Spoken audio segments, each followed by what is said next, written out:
I had a little pony when I was 12 called Trixie, and she always got the Queensland itch, so I was never very good in the hack classes, but she was a really nice pony. Would stop at the first fence show jumping, was okay in bending and barrel and flag races, but no star, but she was very safe and great pony. 100 years ago, when I was just starting, I was sure that I was going to be an Olympic gold medalist, and I thought, you know, you need to attack where everyone else least expects an attack. And so I felt that in the early days that the dressage phase was where to attack the eventers. And so I took myself off when I was 18 to Germany for 3 years. They were probably the worst years of my life, but they were probably the most valuable years of my life, and I did straight dressage. And of course that ended up being a card that I would play again and again and again in 3-day eventing. But it also meant that I did get insight into dressage in the early days, my sort of developing years, and so today I've also had a lot of success at the top end of the dressage scale.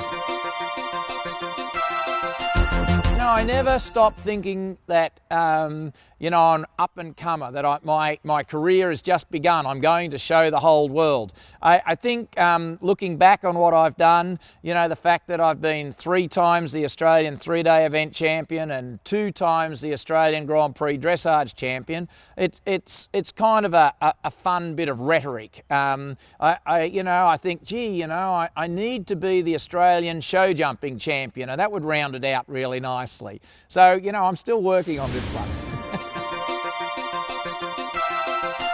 Your horse is everything.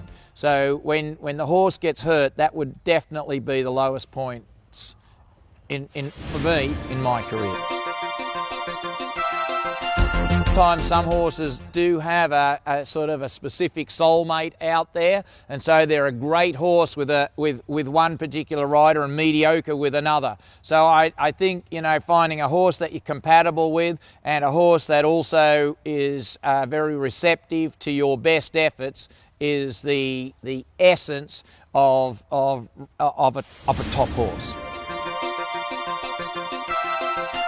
I think, you know, the most disappointing thing is to have a very talented horse, but it not be genuinely honest, or it just, when the going gets tough and it gets a little depressed, it quits. I mean, horses that have amazing talent and you think, oh, this is going to be it, but at the end of the day, when the screws are down, they don't want to know about it, and that's very disappointing. And it's something that lets everybody down. Oh, look, you know, in terms of special pieces of equipment, like, you know, I'm real simple. I just use a snaffle bridle, and I use that in dressage right up to medium level. Then I'm forced to go into a double bridle from there on up to Grand Prix, but I'd stay in snaffles if I could. I've spent my whole life thinking that superstition is ridiculous and refusing to acknowledge that world. And I'm always superstitious that because I'm not superstitious that I have bad luck.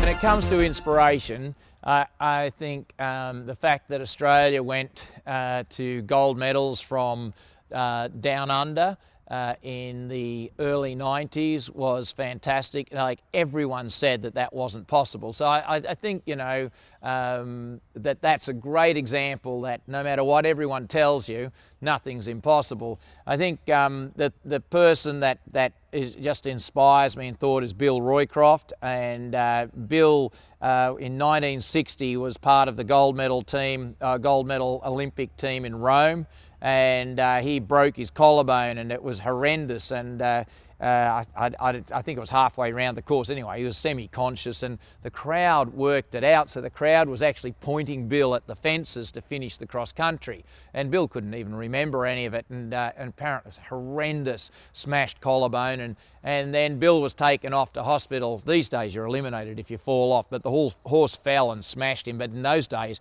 you just jolly well got back on and kept going.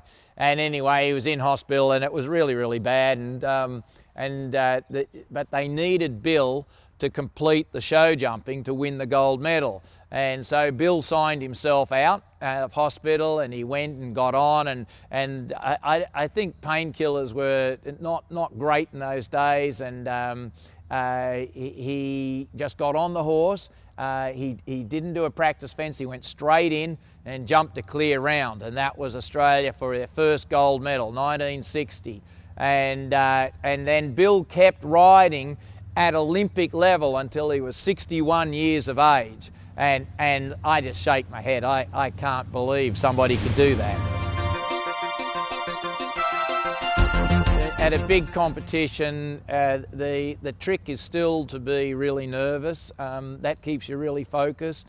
You know, it's easier to be a little more relaxed these days, and that's definitely not a good thing. But you know, when you're a kid and you're starting and you're real nervous, it's actually really important. It's much easier to see things. It's a painful existence, but it's much easier to see the course, to rehearse mentally just how you're going to do every fence, how you're going to take every corner, to go through that dressage test, to go over exactly how long you're going to warm up for, exactly where the horse is likely to react the most, and what you can do to try and familiarise the horse with that. So you know, it's all about staying on edge. You know, the good riders out there today are really out there. They're really on edge, and that's the difficulty, to stay right out there where those guys can exist, and it not hurt so much that you just want to chuck it, but it's going to hurt. You know, there's no pain, no gain.